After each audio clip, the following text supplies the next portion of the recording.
కవిత గారు మీ అన్నగారు మీ బావగారి వరుస అయిపోయి మీ వరుస వచ్చినట్టుంది. అలా ప్రభుత్వంపై విషం చిమ్మే అటువంటి కార్యక్రమం. మీరేదో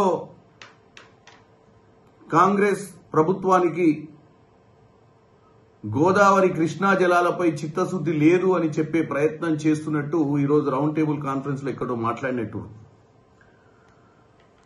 కాళేశ్వరం ప్రాజెక్టు, మీరు కట్టిన కాళేశ్వరం ప్రాజెక్టు మేరానగా ధీరుడిలా, అంటే మగధీరుడిలా ఏదో మీరు చెప్తున్నారు ఇందాకేదో మీ కవిత్వంలో నిలబడింది అని చెప్తున్నారు. అది నిలబడలే, పేకలలాగా కుప్ప కూలిపోయింది.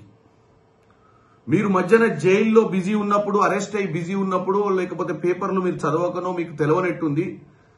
ఘోష్ కమిటీ, విచారణ కమిటీ ముందు అధికారులు, ఇంజనీర్లు, అధికారులు అలాగే కన్స్ట్రక్షన్ కంపెనీలు వాస్తవాలు చెప్పిన దీనికి ఈ కాళేశ్వరం కూలిపోవడానికి కారణం ఎవరు? మరి ఈరోజు మీరు ఏదో విధంగా రాజకీయం మాట్లాడాలని, ఏదో విధంగా డైవర్షన్ పాలిటిక్స్ చేయాలని గోదావరి జలాలపై మీరు కట్టిన కాళేశ్వరం ప్రాజెక్టే కూలిపోయింది. 1945 నుంచి మొదలు పెట్టుకుంటే Sriram Sagar, Yellampalli, Devadula, Nizam Sagar, Singur, upper Maner, lower Maner, middle Maner 1935 నుంచి మొదలు పెడితే 2004 దాకా కాంగ్రెస్ హయాంలో కట్టినటువంటి గోదావరి జలాల మీద ప్రాజెక్టులు ఏవి కూడా కూలిపోలే. మీ హయాంలో మీరు 1,50,000 కోట్లు ప్రజాధనాన్ని దుర్వినియోగం చేసి కట్టిన కాళేశ్వరం ప్రాజెక్టే ఎందుకు కూలిపోయింది? రూర్కీ ఐఐటి వాళ్ళు కూడా చెప్పిర్రు, ఇది కేవలము అసమర్థత పాలన, ఫామ్ హౌస్ లో పండుకొని డిజైన్లు గీయడం వల్లనే కాళేశ్వరం కూలిపోయిందని తెలంగాణ ప్రజలకు అర్థమైంది. కాబట్టి మిమ్మల్ని అధికారం నుంచి పక్కకు పైదొలగించిర్రు.